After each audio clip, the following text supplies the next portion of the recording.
Investigation is what sets us free. What is undermining the power of the kilesa? What is undermining greed and hate? Or undermining the 5 lower fetters? And undermining the 5 higher fetters. As I said, the main object of our investigation is the body. And the body is as long as a topic, as long as we have not passed greed and hate. Greed and hate are the most sticking fetters that take a long time to cut down. When you compare it to trees, there are huge trees that have to be felled. An investigation is the only thing that will be able to cut down the tree of greed and the tree of hate.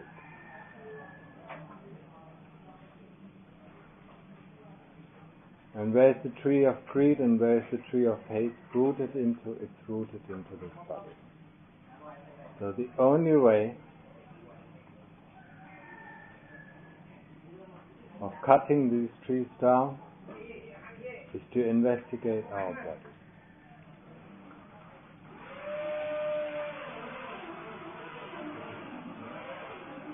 We investigate it from top to bottom, from inside outside, from outside inside,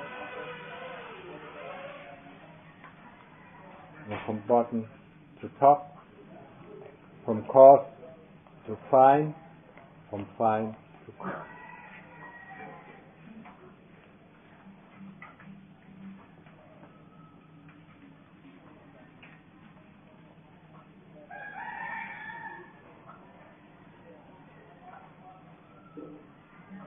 When we do investigation,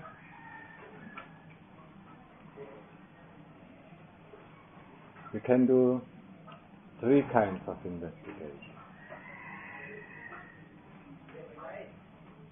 Investigation of the body as a whole or as a part. So we break down the whole or we break down the part in its bits and pieces.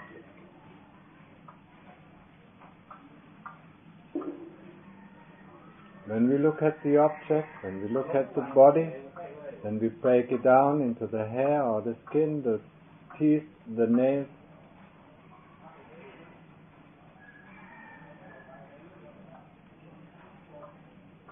And then look inside. When we look inside, when we look at the organs, we can break them down. Break them down in the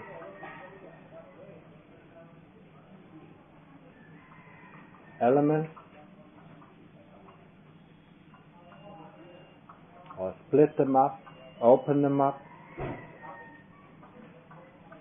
All what we want to is to understand what is the function or what is the nature. When we investigate the body, we can think of it as being in the universe, and we sit in a little ship and going inside this body. Going in through the pores and look at every bit and bit of this body.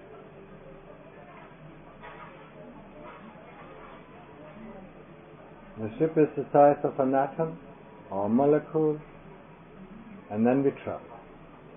And we look, coming into the pores, how do the pores of the skin look? What is coming then? How does the skin itself look? From that kind of perspective, we can see it clearly. So we can go through the arm or through the shoulders, through the upper torso or lower torso, through the legs, up in the head, in the brain, travel in the brain, travel anywhere. Just look at it. because we are curious. In the world we look at the universe that is surrounding us, we're going to travel to this star or to that star, going to this place or that place. Now in the investigation of the body, we do that with our body. We take the body as the universe and travel from this part into that part. We want to see it, first of all we want to see it and experience it like we experience the world outside. Have we traveled there yet? No, not yet. Then let's travel there. Have we gone there yet? Not yet. Let's go there. Just in the same way as we do it in the world. We go to this place or to that place, we go to this town or to that town, to this forest or that forest, to this country or that country, to this continent or that.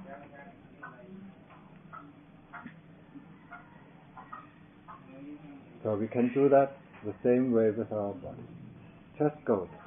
And look, once you see something that is interesting to you, go inside. Open it up. If you're interested in what it's doing, then look at the function.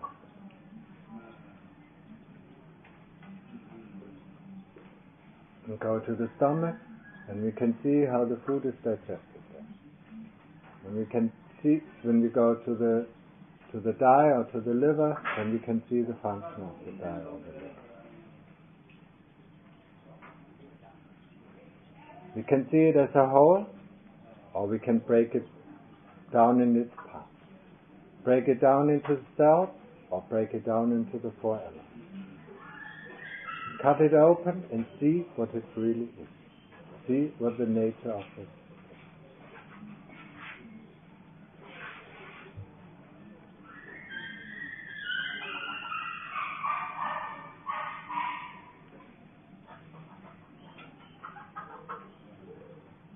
This kind of investigation is nothing that we do only once. We do it over and over and over again. It's like when we look at our life, we have traveled to this part, and to that part, and to that part, and to that part. We have traveled to some parts more often and to some parts not at all yet. So it's the same with our body. We travel to this part, to that part, we travel more often to this organ or that organ, or to the skin, or to the hairs, or to whatever. We travel there and investigate. We want to understand its true nature. And to understand its true nature, we have to break it into its bits and pieces.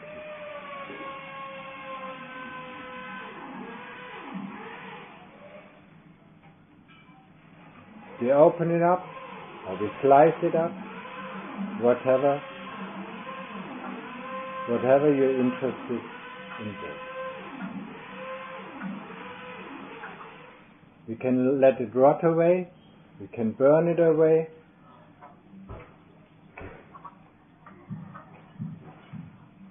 or we can let die. When we travel through our body, one of the main objectives is that we see where we are traveling with our inner eye. We see the object that we are investigating with our eye. Of course, that skill is not readily in our ability, so we have to develop.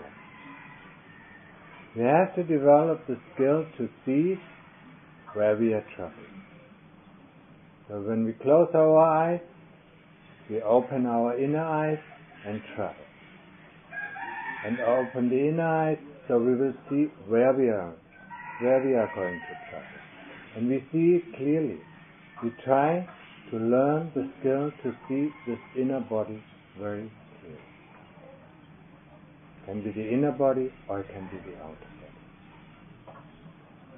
It can travel through the hair, or we can travel through the nose, or we can travel through the brain, or we can travel through the arteries. We can travel through the lungs and look at it. Look at it until we understand. Before we understand, it takes not only one travel or 10 travels, it might take 1,000, 1,000,000, or 1,000,000,000 times of traveling until we know every part. It's like traveling to the city of Rome, until we know every part of the city, it takes a long time. It's the same as any other big city. And once we've gone to this big city and let's say Rome, and been to the capital, and then go to the port, and then go to the housing areas, and once we've done that, we forget this or that area, so we have to travel there again and again and again to get the whole picture, to get a complete picture. And that's the same thing with our body. If we imagine it to be the universe, or being the world, with all these continents and countries and cities and forests and sea and whatever. It's a long time job, so you better be interested in going to the path you haven't seen, interested in going back to the path that you have not understood. Or not understand. It's important to understand. The first time we see, we observe. When we observe it, we break it down, we observe it, we break it down even more, we observe it, we break it down. Sometimes we just observe it and observe it and observe it, like we observe our meditation object, and see what is happening. If nothing is happening on its own, then we make something happen. We can either break it down, slice it up, open it up. We can burn it and see what is left of it after we burned it. Or we can pump it full with water and see what is happening. Whatever comes into your imagination, just let it go. If something comes automatically, that's fine. That means, you have developed already some of the skills. Maybe in some previous life, so then just let's see. In the beginning, investigation is difficult. It takes a long time to get a handle. What to do with these things. First of all, we see it, and we may observe it, and then still we don't know, what's that. Then we can do another type of investigation, that is questioning, interrogating. What's the meaning of it?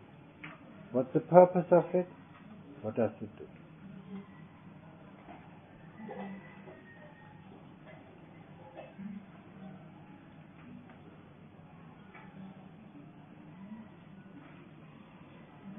Or what happens? That's it. What happens if I cut it out, or if I cut the blood flow, or if I cut the airflow, or if I let it dry it up? What happens? Questioning is one way of investigation. Observing is one way of investigation.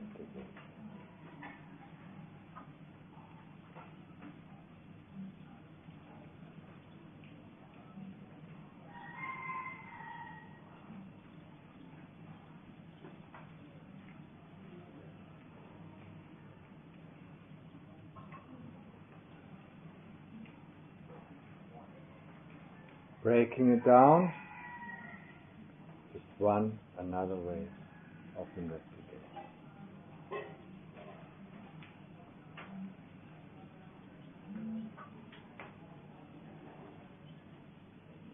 To understand is the result of the investigation.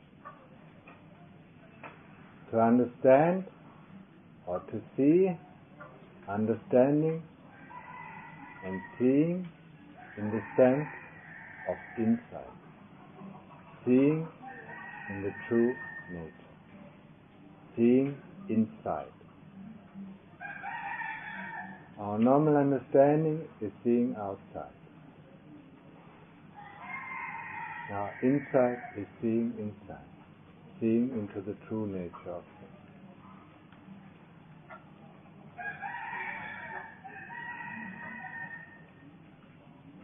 The understanding that arises from the inside is different from the understanding that arises within our mind.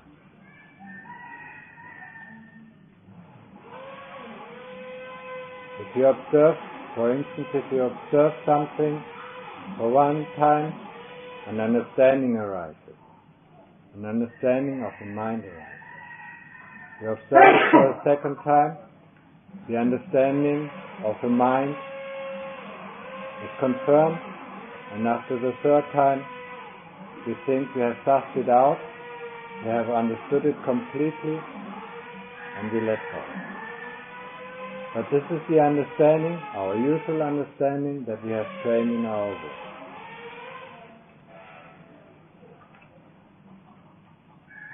When we come to a conclusion in this way, we can check it out very easily of if it's an understanding of the mind or if it's an understanding of the heart. If we have seen the differences, if we have seen really inside, so if we have gotten an insight that is a knowledge that arises within our heart, that is a knowledge that cannot be doubted.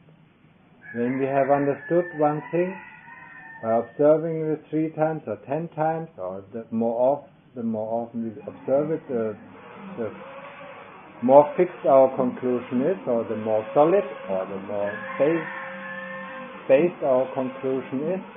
But even this conclusion, we can doubt it immediately by asking ourselves or questioning ourselves with the opposite. When we say, I don't believe it, and this conclusion is going to shake, or if I say, this might not be the case, and our conclusion is shaking, then this is doubt, and this is not an insight. The conclusion we gather might help us in our investigation, but are not the truth that we are seeking. So please do not forget. Whatever we can doubt within our mind is not the thing we are looking for. If we could do that, if we could conclude, the freedom of the mind with our mind, then we would have been all there by now. If we could use our mind or use our eyes and ears and senses to investigate and to understand the function of the body, then we come out to the conclusion that our medical doctors or physicians have now. But they have not really understood the body.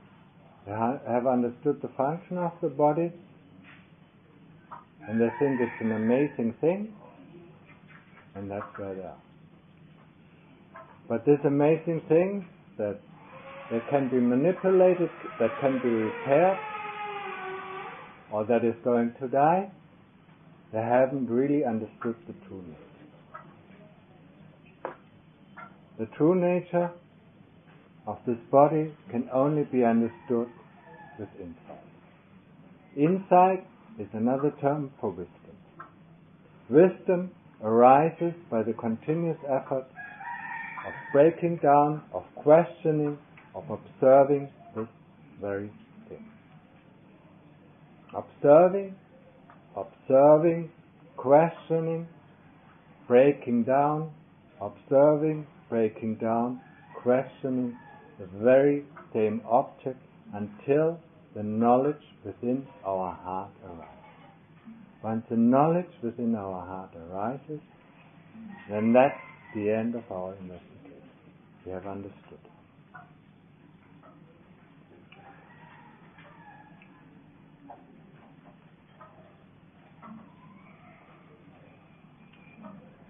But there are different levels of insight. Each kind of knowledge that arises in our heart has as a result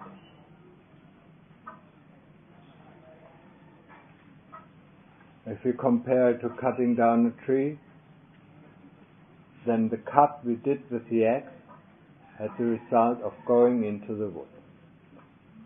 That is an insight. The last insight we have is the last cut, that means to fell the tree. So we need not only one insight, but we need quite a lot of insight to cut down the tree. That's why this work is going to take on quite some time. So we have to be patient, like a woodcutter has to be patient and do his work until the tree is felled. Or compare it making a tunnel through a mountain. We don't know how long it is. All what we can do is we take out one stone after the other, we build a tunnel. We never know when the last stone is taken. We know only when the last stone is taken away, we will see the light. Until we haven't seen the light, we know we are not through the tunnel yet. And it's the same thing with our investigation of the body, or then after the investigation of the Nama khandhas, the khandhas of the mind. Unless we have not seen the light, we know we have not yet finished. And the light, in comparison, is with the insight of it cutting down the shadow. We know within our heart.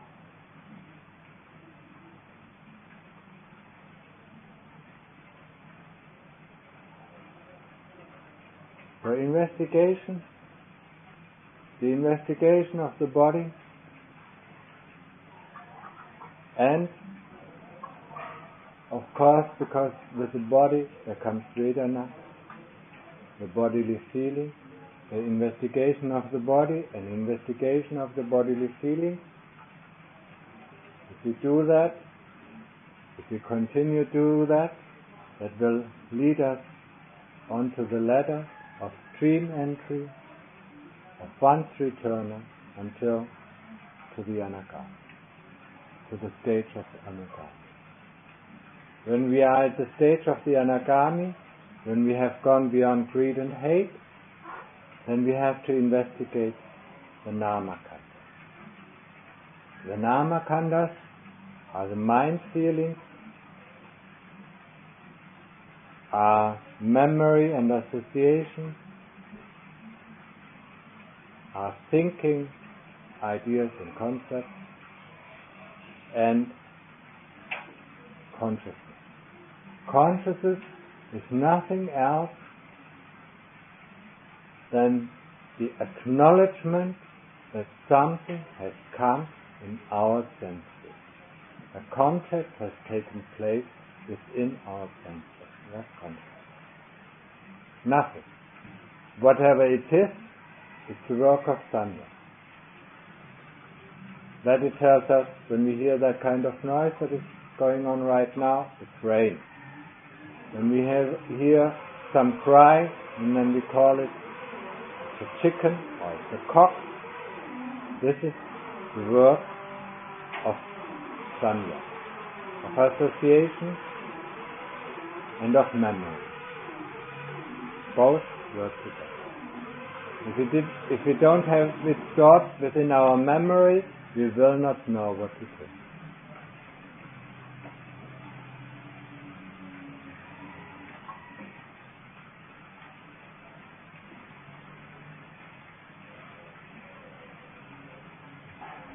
These are investigations of the higher fetters of the four nama khandhas, to break down the 5 higher fetters of existence.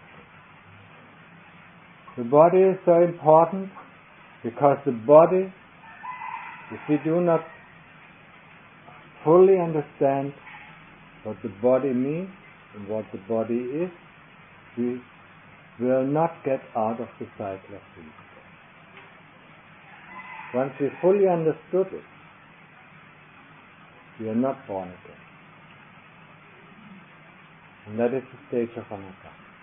We are not anymore born again. Not born again in one of the higher realms, or in the worldly realm, or in the lower realm. If we die, we will go up in the realms that is reserved for the anagami, before the crossover to Nibbana. The anagami is the only person who will fall up. Doesn't have to do anything, he can wait until his train he is on will arrive Nibbana. But he is the driver of the train, so he can speed it up or he can slow it down. The longest it will take him is 50,000 feet. So if he doesn't want to wait, he better speed up. So body. This is the topic of our investigation. In the beginning, before we start investigating, we have to calm our mind. We have to make the mind mindful, and we have to calm it down and rest it in samadhi. It's the same thing in the world. When we work hard, when we fell a tree, we have to rest the body. So when we do this kind of investigation, and everybody who is starting this investigation, especially questioning or breaking down what the object that we're investigating, is hard work. So we have, and at least once a day, we have to rest the mind in samadhi. We have to rest it in calm. Give it a break. Otherwise, the work will turn inefficient. And after a while, it will make no sense at all. And it's only sankhara, and sanya going on and turning around without any purpose, without any effect. If you don't have the mindfulness, and the mindfulness is the one that catches, that holds on to this one. And investigation is the one that develops the wisdom, or is the knife that cuts. So if you take an example of the world, if I want to cut off the head of a fish, then the knife that I cut it is the knife of wisdom, and sati is the hand that holds the fish.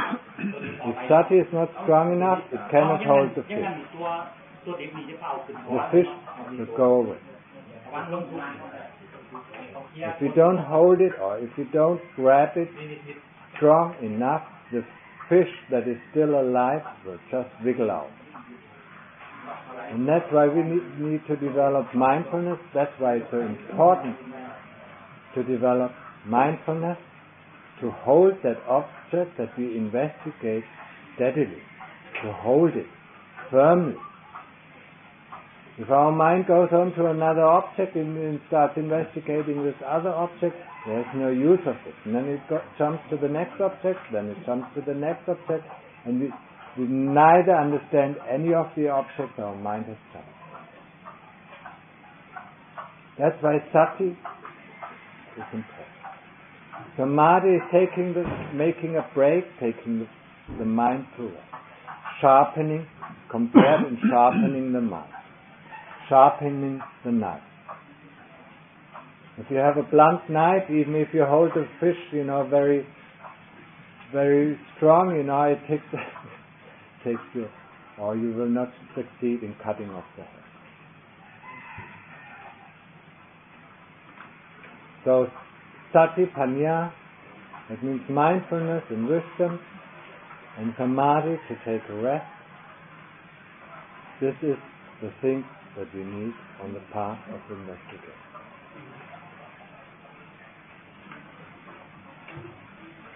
Of course, we cannot let go of our sila. We have to observe our sila, our morality and virtue. And altogether, sila, samadhi and panya, that is the eightfold. That is the path that leads to the end of all suffering.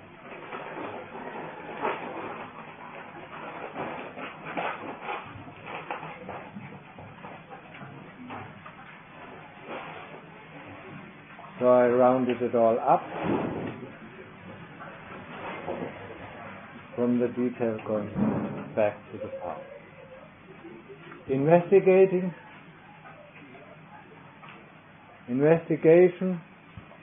of the things that bother us on the way, be it in samadhi, being in developing our samadhi, or being in developing our wisdom. There are some hindrances, there are some views or opinions or sticky thoughts that we have to investigate, to get rid of, to get one step forward. Now when we investigate our views, our concepts or our thinking, we can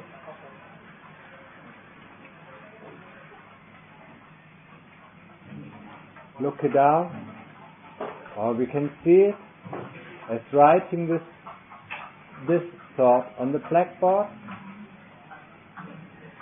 and studying it, examining it. And then we sit back and examining this thought. What does this mean? What does this mean? What does that mean? What does that? Once we have the conclusion what this means, we write out the first thing, and then we write the next thing on it. Then we ask that. What does that mean? What does that mean? What does that mean? Or what leads it down, or what breaks it up to think.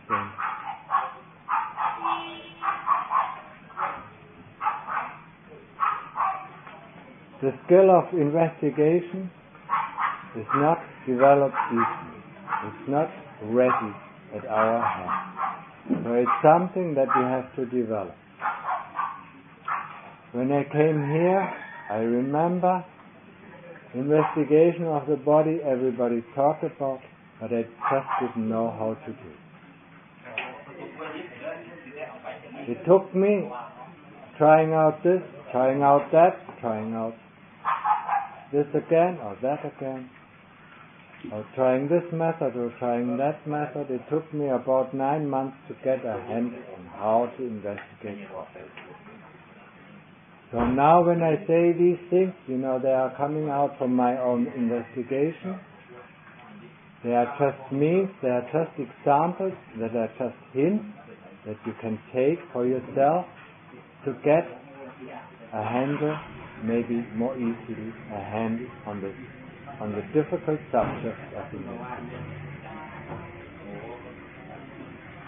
When we investigate thoughts or when we investigate views, then we break them down. The first question, what is its meaning? Another question is, what does it point down to? And what is the meaning we take as our new object on the investigation and break it down? And what does that mean? And what does that mean? And what does that mean? Until the kilesas have no other choice than keeping, because the answers in the beginning will be all given by kilesas, will be all given by avijja. When we get to the point that the kilesas have no wits anymore, that the kilesas run out of their cleverness and have to keep still, then maybe, or it might be, that the answer for our question comes out of the heart, develops in the heart. And it's just pure knowledge. Oh, that's it. That's the end of our investigation of this. This is how we can break down our obstacles. Whatever obstacle and practice we have, we can break it down like this. Question it. What does it point to? And what does it point to? What does that mean? And what does that mean? What does that point to? What does that point to? Until there's nothing left anymore. And there's a very peaceful calm in the heart. As long as we do believe the meaning of this or the meaning of that, then the calm cannot arise in the heart. Let's break it down until there's nothing anymore. And maybe at that time, when we can keep that at not knowing, at the state of really not knowing, then the wisdom can break through that we really know in line with the truth.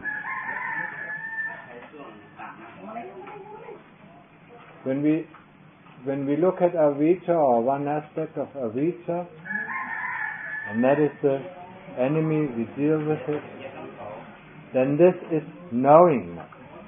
Knowingness, but not in the sense of completely knowing, but wrongly knowing.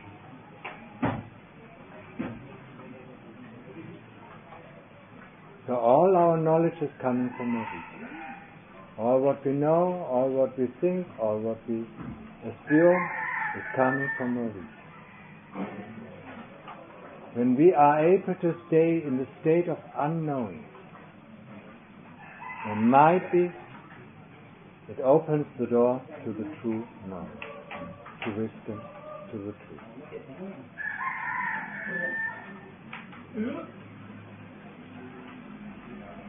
Now round it up. Investigate the body. Make a tour through the body, whatever you like. Be a molecule, be a boat, be an airplane that is the size of a molecule, and make a tour through the body. It's interesting. Every day, every moment, you see something new. Even if you're at the same object, you get a new detail. Like when you go in a museum, you see this, and then you see that, and then you see that. But you still go to the same museum. That is what keeps our interest.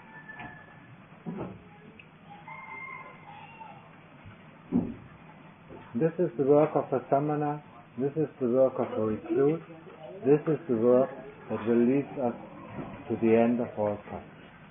First of all, investigation of the body. Within the scope, of course, is Vedana. Within the scope of investigating our body is also investigating of the hindrances that we have. That is our wrong views, that is sleepiness, sloth, and thought, and the other things.